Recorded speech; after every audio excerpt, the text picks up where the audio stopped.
Hello everybody, welcome back to the channel. My name is Roger Petersen and today I'm going to have a conversation with Gabriel Braca. Now Gabriel is an expert in health insurance, both in US policies and international policies, and he's got over 20 years experience consulting about healthcare insurance coverage. He's based out of the state of Florida, and we're going to sit down and just have a conversation with Gabriel about health insurance. Also, we're going to talk a little bit about Costa Rica in general, residency, and life in general in Costa Rica. So let's get started. Welcome to the interview, Gabriel, and thank you so much for your time to share some information with our viewers regarding insurance, health insurance, medical insurance for expats that are wanting to live outside of the United States. This is a very important topic because the first decision that a lot of expats make when they're going to move abroad is, okay, I'm moving abroad, but how am I going to be covered with medical insurance? So thank you so much for being here and sharing any information you have in this regard. Thank you so much, Roger. I appreciate this opportunity to share some information. Thank you, Roger.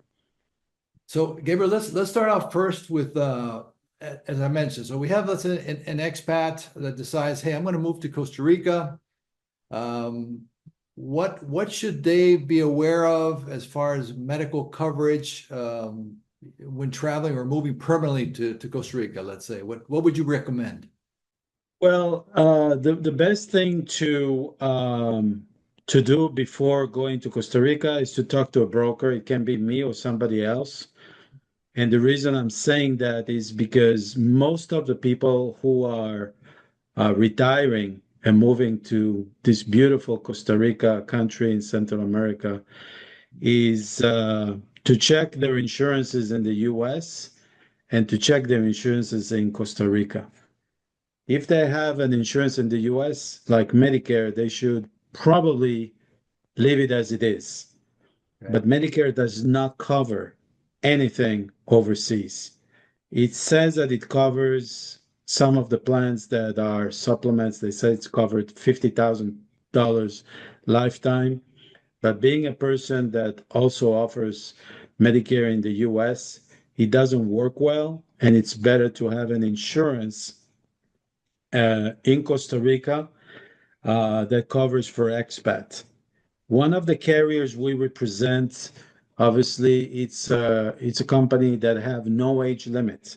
You can come to the Costa Rica, you can be 80, 90, 95 years old even 99, and you can apply for insurance.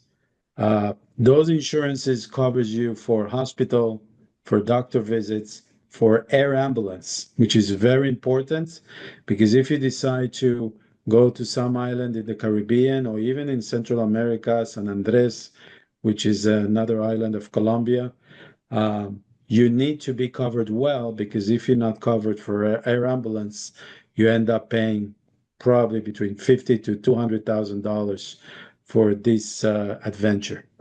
So we guide you, and we also custom made the plan because those plans are custom made as well. Well, yeah, that's a great topic because yes, many people that do move to Costa Rica, a lot of the baby boomers that are retiring, that are moving here under the retirement visa, pensionados, they have Medicare. But you made an excellent point. If something happens to them, they need to get back to the U.S. to be able to get into a hospital that will take their Medicare, because in Costa Rica, the local private hospitals will not take Medicare. So it's a great point. I wasn't aware that they would take you at any age, which is a very big plus, obviously, because that's a big concern for everybody is, can I get into this program? So can you talk a little bit more specifics about that program? For example, if we take somebody, let's take an example of somebody who's, let's say, 65 years old, or let's say 66, they already have Medicare, and they want to get into this insurance. What would it cover? How would they sign up with you? And what are like estimated costs of that kind of coverage? If a person of 65 is interested in insurance, we have to ask them what exactly they need from the insurance. Okay. And the reason I mentioned custom made, because this is the key issue when you buy insurance. Is the only we represent the carrier that they are the only one who do custom made. Okay. And that relates to pricing. So if a person comes and we guide them, you can have only hospital, or you can have hospital and dental and emergency evacuation and checkup. So you can take off or take on the one that you want. If, for instance, you decide to do only hospitalization without doctor visits and you pay out of pocket, it can be interesting because you save 50% of the premium. But this is the decision for the prospect or the consumer to make if he wants to do that. Okay. In my opinion, it's worth it because I don't know how are the prices of private doctors in Costa Rica, but I'm sure that in the US, which are the most expensive fees in the world, it's better sometimes to have a hospitalization only and then deal with that. And remember that this hospital plan does not cover only Costa Rica. It covers Panama, it covers Germany, it covers Japan, it covers you anywhere in the world. So you can also make it global. It's not you can make it global, it's actually global. Okay. And it's a great opportunity if the person wants to travel overseas. It doesn't even have to buy travel insurance because you mentioned that earlier. That's a great point because there's a big movement right now called slow travel, right? Where people want to come to Costa Rica, spend 3 months, and they want to go to Portugal and spend 3 months, and they want to go to Asia, spend 3 months. So this policy that you're talking about would basically go along with them in all these countries where they're traveling to without having to worry about switching policy if I'm not covered in this country. So that's a very good point that you're making there, and it sounds like it's a very flexible policy to allow an expat to be able to travel and be sure he's covered.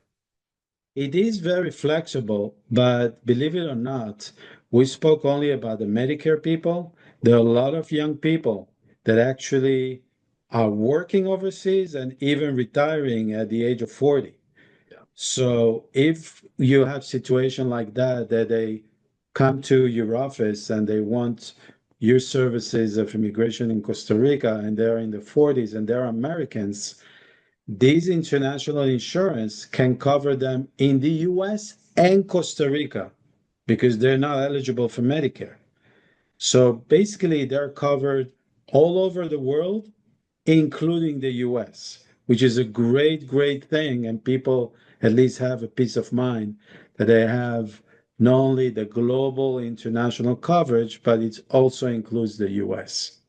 Thank you for clarifying that point because yes, you're absolutely right. I mean, more and more we have a lot of people that are working remotely in Costa Rica that have set up their own businesses remotely that are down in the beaches, and you're absolutely correct. They're younger, 40, 50-year old, and this would be an excellent opportunity for them to also have coverage that travels along with them wherever they move related to their work because we're seeing a lot of more of that nomadic movement, a lot of more people, that are able to work overseas. And we get asked in our office constantly, people that want to move down here and work remotely from Costa Rica, and most of those are certainly younger than the boomers. So yeah, great point. Thank you for mentioning that.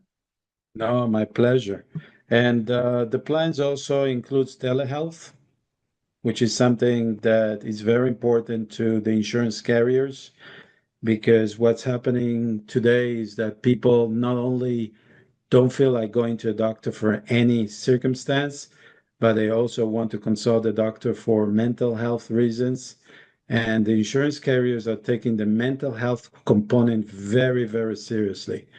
It looks like there's more and more cases of that uh, through all the countries, especially among younger people that going through a lot of stress and competition and college and work.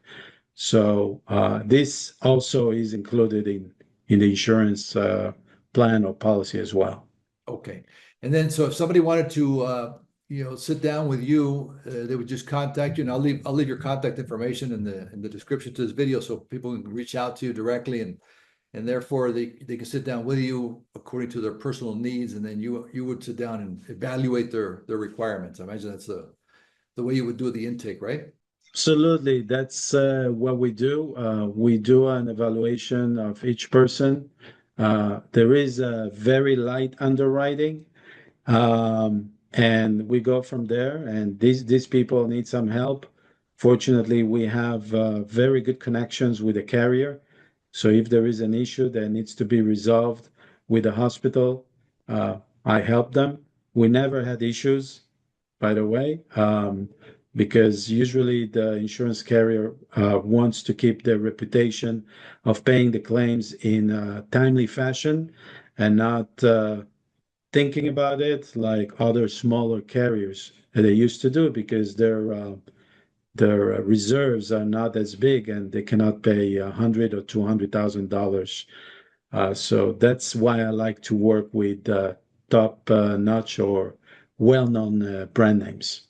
You're absolutely right, because on my end of it, from the legal side, I do see where some insurance companies can, kind of drag their feet and make it difficult for you to file claims, and they make you jump through more hoops. So yeah, we've seen that. So it's good to hear that some of these companies that you're working with have a different attitude as to, you make a claim, we're going to resolve it as quickly as possible to make sure that the people can move on in that regard. Indeed. I'd like to ask you some questions about your profession, if you don't mind. Sure, absolutely, absolutely. Yeah, I know that you are basically you can apply your legal profession in the US and Costa Rica, which is impressive. Um, I wanted to ask you for curiosity, uh, what nationality have you helped or during all these years that came and stayed in Costa Rica? What are the main nationalities so far? Oh yeah, that's a great question, because Costa Rica attracts not just North Americans, but people from all over the world. And what I would say is the number one continues to be the United States. Number two, I would say Canada. We do have a lot of Germans, a lot of French, a lot of Italian, and from South America, I would say Argentina, Colombia are probably the two biggest groups that settle here in Costa Rica. But I was looking the other day at the statistics from immigration, and you start seeing a bunch of countries that before we never saw anybody from those countries. So if I look at the list of people that are getting the residencies approved from the records of immigration, I mean, there's more than 50, 60 countries already living here and being represented here in Costa Rica. So it's growing. The word is spreading out more. And so I think the number of interest of people from other countries, especially like, Eastern Bloc countries now, we're starting to see, people from Hungary, people from Poland, people from Eastern Bloc countries look at, hey, we're, Costa Rica. Yeah, let me look at that. And there's interest growing. And what's the process of all these countries you mentioned? What's the process of getting a residence? Are the fees in Costa Rica similar to other Central American countries? I believe maybe Panama is the only competition in Central America. But overall, Costa Rica, I know they have a big tradition, a lot of experience in welcoming people, and they have a very, very strong um, tourism infrastructure. I think is one of the top-notch tourism infrastructure, and I think that's one of the reasons that people come. But how long it takes all this process to be legally living in Costa Rica? Okay. Yep. Basically, I mean, you're right. I mean, Costa Rica was a pioneer in development of the tourism industry, and it was also the pioneer in what's called the Pensionado Rentista program. A lot of people don't know, but that program started in Costa Rica in the 1970s. So the first wave of American expats that came to Costa Rica were back, in the 70s under the Rentista program, which has remained pretty much the same now. In other words, if you want to come as a rentista, all you have to show the government is that you have a pension, lifetime pension of $1,000 or more per month, and then that qualifies you for a pensionado rentista. So very, very straightforward program. And as I mentioned, that's been around for many, many, many years. And then the other options we have is rentista for people that don't have a pension. Then they can apply for a rentista residency, and by showing $2,500 a month in income.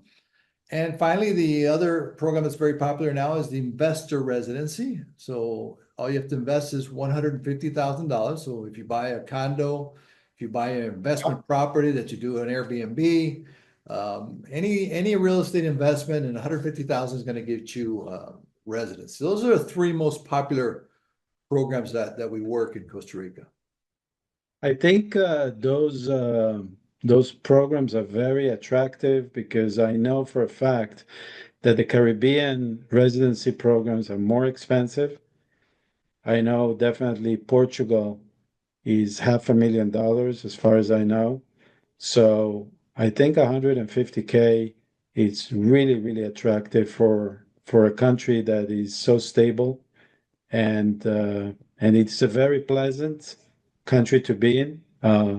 You have great beaches and a lot of expat population. People also go to countries that have a lot of nationalities. It attracts people as well, right? I mean, you're absolutely right because it just makes the market more fluid, right? So there's people coming in from all different countries. I think just American expats right now, it's got to be over 75,000 in Costa Rica, maybe more. Wow. So it's up there and becoming more popular because, like as I mentioned when we were talking before, I think it's a country where they feel comfortable, right? So they arrive in Costa Rica. They see a lot of the things that they can see in the States. The people are very friendly. I think Costa Rica, as you mentioned, because of the tradition in tourism. For many years, the Costa Ricans have been accustomed to welcoming and treating foreigners in a very friendly and open way. So I think that makes people comfortable. So I'd say that the weather, to me, has one of the best climates. I mean, I'd hate to say the world, but I've traveled around, and every time I come back, I live in the Central Valley of San Jose, and my temperature here is 75, 80 year round, with very little humidity up here in the Central Valley. So to me, it's the weather, the climate's just fabulous in Costa Rica. So you combine, easy way to get residency, great weather, the people treat you right, a lot of green and nature. So I think it's a good combination. And then we throw in the fact too that Costa Rica only taxes territorial. So if you show up here in Costa Rica with a big amount of wealth, Costa Rica is not going to touch it. It only taxes income earned within Costa Rica. So that's another big plus. And that's why in the past, we attracted a lot of very wealthy individuals from South America. So the first wave we saw, for example, when there was conflicts in Colombia, we saw the very wealthy, I'm talking about the rich class of Colombia, move to Costa Rica. They would live here, have their families here, and then they would go back and work. So anytime there's instability in South America, they come to Costa Rica to find that safe haven where they can live and be. Our typical word here is tranquilo.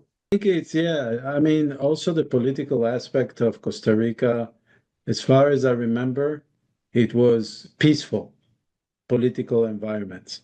I know there are elections in Costa Rica every 4 years or something like that, but I never heard about an issue.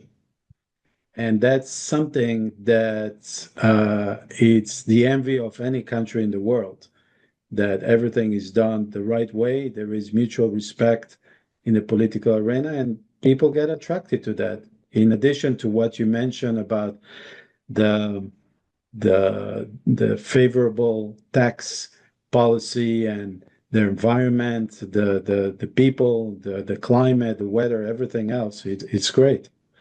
As a Costa Rican, I was born here.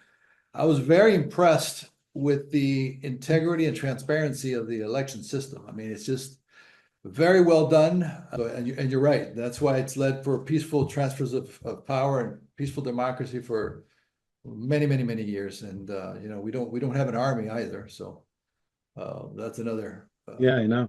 plus. We It's focus. amazing. I think they tend to focus all the funding on medical care, and education, you know. And well, that brings us to another point too that we can discuss now that we're discussing medical is, you know, as you know, Costa Rica has a dual system, right? So, um, which most expats and locals as well. I mean, we use the two-tier system, right? So we have a public healthcare system where you pay into the public healthcare system, and when you get residency here, it's mandatory. You have to pay into that system, whether you're going to use it or not, but you have to pay into it. And then it's available to you. But the preference is to be able to use the private hospitals, right? So the public system is not going to cover you if you want to go to the top three private hospitals in Costa Rica, where you're going to get, you know, faster service, the doctors of your choice, and probably the top equipment available in the country. So for that, you would have to have some type of private insurance or pay out of pocket, right? The doctor services are not too bad as far as hourly wages, but you know, the hospitals can be, the private hospitals can get pricey. So It's definitely, getting there. Yeah. definitely recommend some type of insurance, even if you have to end up in a private hospital in Costa Rica, because it's not as cheap as it used to be. Not never like the United States, of course, but still, you know, it could put a big dent in your pocket. Yeah, Getting yeah. access to a doctor that's reasonable. Yeah, I think you have a good point. I mean, we had some cases in Panama, and I think Panama and Costa Rica are very similar, probably in GDP per capita. Yeah. And the hospitals there are not cheap. They're getting very close to the pricing in the US. They're not there yet, but they're very high quality as well, like in Costa Rica. But yeah, it's not unusual to get a, you know, a 15 to $50,000 bill in a hospital here. So it's, you know, it's not like what it was 20 years ago where, you know, a A couple of thousand. couple of thousand, you'd be ready to go. You know, now it's like, whoa. Of course, a similar procedure, you know, 20 grand here probably costs you about 100 grand in the States, right? So Yes. perspective, but I think it's wise for people that are moving here to talk to somebody like yourself that can, you know, guide them and show them what options are available. Because even if you end up in the hospital here in Costa Rica, and as we spoke before, if you're between 40 and 50, you don't have Medicare, well, you're gonna have to have some kind of insurance. And if somebody from overseas is interested in your services, obviously in guiding them to live in Costa Rica, you offer a consultation by Zoom before, and you explain the process of doing all that. Sure, absolutely. I offer a free consultation. So, you know, they can go to my website. I've got a calendar on there. They just book a 30-minute free consultation, and I'll go over your residency or your plans to move to Costa Rica, and then based on your requirements, and I'll just give you a quote for the services. And we generally charge flat fee services. Very, you know, try to be completely transparent. Here's what it's going to cost. And wherever possible, we just stick to flat fees. There's also an interesting fact that many of viewers might not be aware is that a lot of our economy here is based on now on services. So we used to be an agricultural country, shifted over to services. And a lot of those services are focused in the free trade zones here in Costa Rica. And coincidentally, talking about medical, you know, Costa Rica is one of the biggest suppliers of medical devices to the United States. So we have companies now that have set up in Costa Rica, and this has been going on for, I would say, 15 years. We have companies like Baxter. We have Johnson and Johnson just opening a new facility. So a lot of the medical devices that you're getting placed in your body in a U.S. hospital are manufactured here in Costa Rica, which a lot of people might not know that. It's good to know. Next time I'll be hospitalized, I'll think about pura vida. Exactly. What's going in your body? It's probably made here, huh? So that's an interesting point because it's not only for people who wants to retire, but you can help also companies to establish themselves, foreign companies and foreign nationals that are really interested in the human capital in Costa Rica. So that's another, basically another angle to look into Costa Rica as well, right? You're right. As these big companies settled in, Then what we saw is that the smaller companies that supply them started coming to Costa Rica as well, right? Okay, a big company comes in, and then we see 5 or 6 smaller companies that worked with them for many years come in and set up in Costa Rica as well to be close to that big one.